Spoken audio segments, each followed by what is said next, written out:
I will quote it again to you. I will quote it again. Wait. You say no, so no problem. I challenge you to show me where either in Hebrew Scripture or in the New Testament there is any evidence for oral law. Okay, first of all, I will give you in Parashat Shoftim, in a chapter of Judges, this is what it says.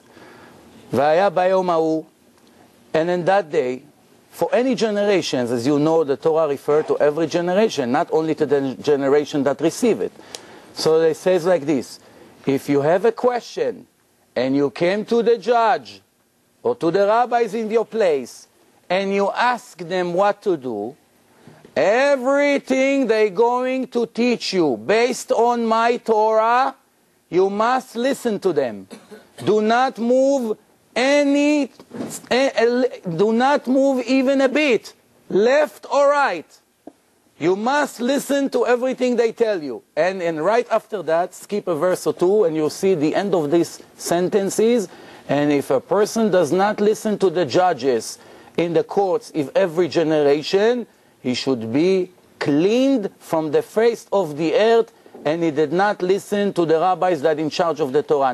Now I'm going to show you where Jesus himself agreed with that. Wait a second. Wait. You didn't even establish that that's talking about oral law, though.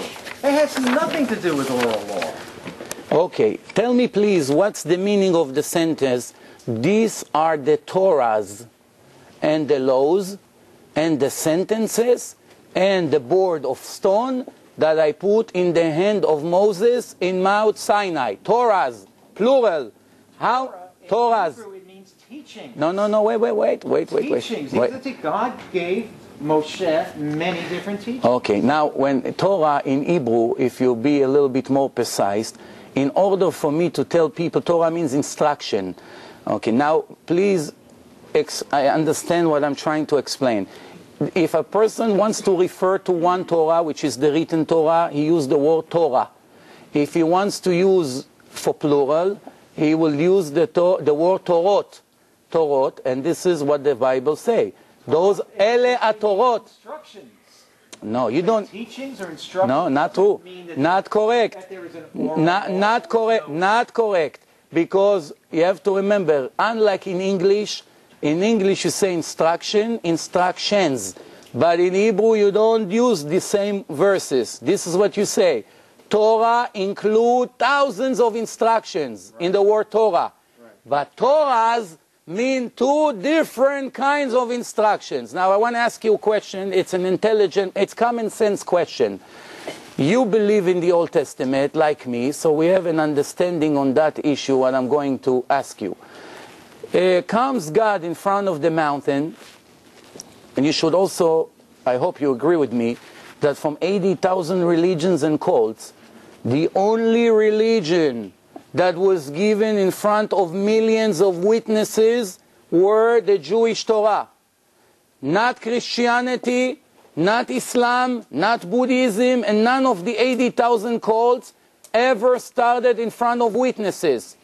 Now, in the Torah, God comes, that will be a little long, so please bear with me. No, until now, wait, no, it's not fair. Everything now, I gave you permission to respond, and I will give you as long as you want to respond. And when you responded for 10, 20 minutes straight, I didn't say a word. So I gave you permission to finish your subject. Time, we're going to need a time. All right, but I would like to ask you this question. Are you denying the fact that Christianity started with a story of one woman that never had even one witness to her story? She comes and claims God came to her in a dream. It also happened to Muhammad. Muhammad came from the desert and he claimed that angel Gabriel gave him the Quran, which means, according to Christianity, it's possible that God will use a very strange way to come to a person in a dream or in hidden rooms and give him a book which is interested to publish to all the people in the world, but for whatever reason, he did exactly the opposite of his goal. Because if I would like to give instruction to all these large audience here tonight, I will not take one person and take him behind the scene and give him the instructions in a secret and then tell him, go convince the people that this is what I want from them. Why should I do it? as you saw in Mount Sinai, when God sent Moses to redeem the Jewish people from Egypt. He came to him in a burning bush, and he told him, I want you to go and save my nation from Egypt. Moses answered him this thing. Moses told him, I'm not interested. They won't believe in me. They will not believe me. They will say, God never spoke to you.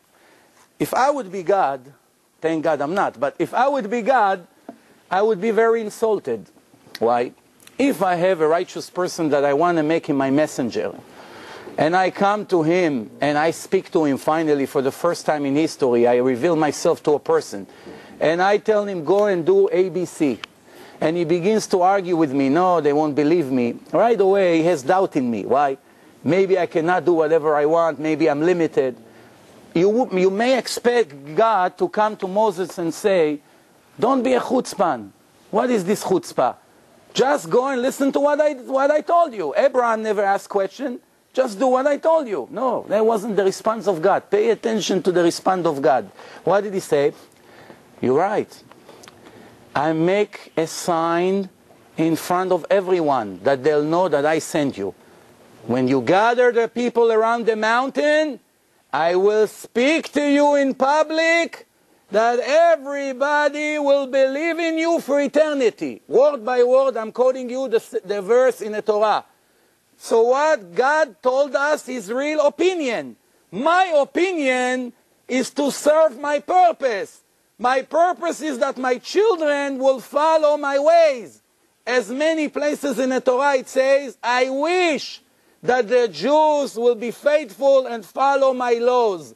It's not so hard to keep it. It's not beyond the ocean. It's not above the sky. Yosef, can I just interrupt you? I agree with everything you're saying. I know. That part you should. We have a saying, Christians have a saying, you're preaching to the choir. No. I am agreeing with the principle. And I didn't say you don't. Actually, I started with the fact that you agree, but I'm getting to the point. This is all a preparation for the question. And I told you in advance that it's going to be long, so you cut me in the middle. And I told you that I'm going to give you as long as you need to respond to what I say. Even longer than mine. Be asleep by then. No, they're not. They're used to me already. Every average lecture of mine is 3 hours and up. So, yeah, even though sometimes they force me out by 10 o'clock, but that's okay. Now, I mean, I'm going to make it a little bit shorter. So the point that I'm trying to make is like this. God already told us that when He gives religion, He is not interested to give it to a person in a secret. It's going to defeat the purpose, not help the purpose. When Moses asked him, nobody believe in me, he said, I'm going to speak to you in front of them because I want them to believe in you. What makes us think that God changed His mind? God is not me and you that change the mind every 2 minutes. He already told us the way He's interested to give religion. Now, when a person asks you, how do you know the Jews received the Torah in Mount Sinai, and you yourself will answer it to your believers, you will tell them, because millions of Jews were standing and listening to God speaking to Moses. That's why we know for sure the Torah is from God. Do you have one witness, one person, not two? Even one, it's not enough. You always need minimum 2. Please tell me, do you have 2 witnesses that can come and swear that they heard God coming to Mary in a dream and tell her whatever the prophecy that you mentioned before? Or there is any 2 witnesses that God came to Muhammad and gave him the Quran? How is it possible that these people never thought to bring 2 or 3 or 5 witnesses to their story? Because everybody can say whatever you want. I had a dream. It's right away 50% doubt, forever. Tell me, please. I can speak? Please? How long are you going to give me? As long as you need. You're not going to interrupt me. That's I'm not promising. We have to establish some better ground rules, I think. Believe me, I'm trying. Please understand me. And I agree with just about everything Yosef says. You know, I'll even go further. In Torah, it says that everything has to be established by 2 or 3 witnesses. And Jesus even said the same thing. He said, don't believe me if I'm just talking on my own, but believe me because of the evidences. And so I want to talk to you a little just a little bit